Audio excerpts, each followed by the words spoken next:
Hello everyone and welcome back to another video. In today's video, I will be reviewing Doom 64 on the PC. First, we will talk about the story. To my surprise, there really is no story to this game. From what I can gather, we start off in the UAC, and then we travel to Hell, and once we finish the game, Doomguy stays in Hell for basically an eternity. Honestly, for me, there's no issue with the fact that there really is no story, because that means that they cared a lot more about the gameplay rather than the motivations of certain characters and trying to make something out of nothing. From what I see with this story is basically the story of Doom 1 and 2 put into one story. If you're looking for anything story-wise in the grand scheme of the Doom series, then Doom 64 has no bearing on the main storyline in my opinion. If anything, I would think that this game is more of a remaster of 1 and 2 rather than a game within itself,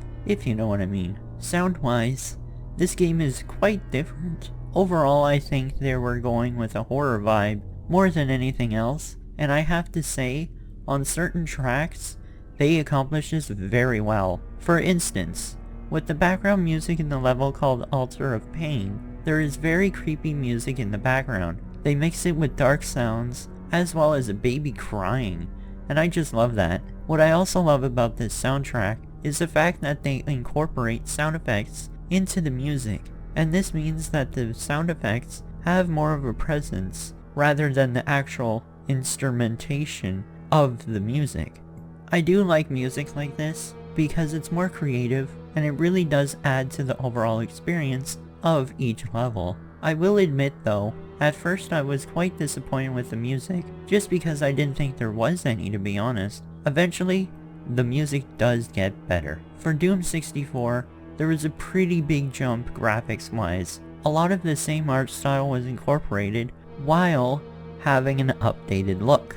I really enjoyed some of the level designs, just because it does add to the creepy factor of the game. The brightness isn't too bright, while being just dark enough to freak you out. The art style makes Hell feel a lot more like Hell should feel, unsettling and just overall creepy, rather than scary. If they wanted to have a semi-horror experience, they did it really well. So overall, what are my opinions on the game? Well, I have a lot of good things to say. I love the amount of enemies that are in each level, and I have been pretty consistent over the past 2 reviews about how I feel about the amount of enemies. This game does very well, and I'm assuming it's because of the fact that it was made for more powerful hardware. I'm just very happy to see that with each iteration of a Doom game, they add more and more enemies. I also mentioned that in the older games, the puzzles were quite a pain to figure out. In Doom 64, they were very well balanced, because personally,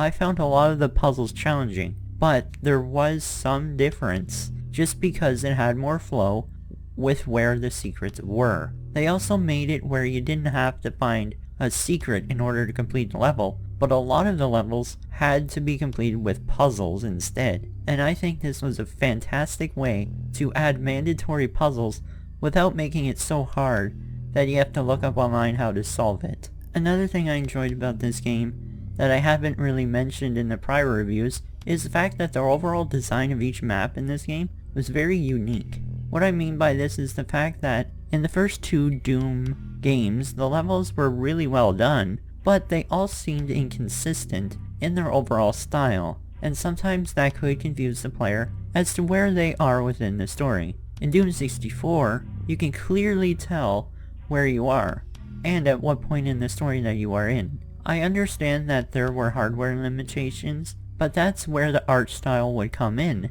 and make things seem more cohesive. And I feel like in Doom 64, they had cohesive and unique levels. Instead of just shooting demons over and over again, you would also look at the scenery, and the maps did seem to have somewhat of a story within themselves, and that is a great part about this game. Overall, this game was very well done, and the art direction was also very well done. The music combined with the art style gives the game a horror vibe that works very well within this series. The story may not be here, but the gameplay is, and I feel like this story is a good combination of Doom 1 and 2. I personally would highly recommend this game just based on the gameplay itself. Thank you all so much for watching, and see you in the next video.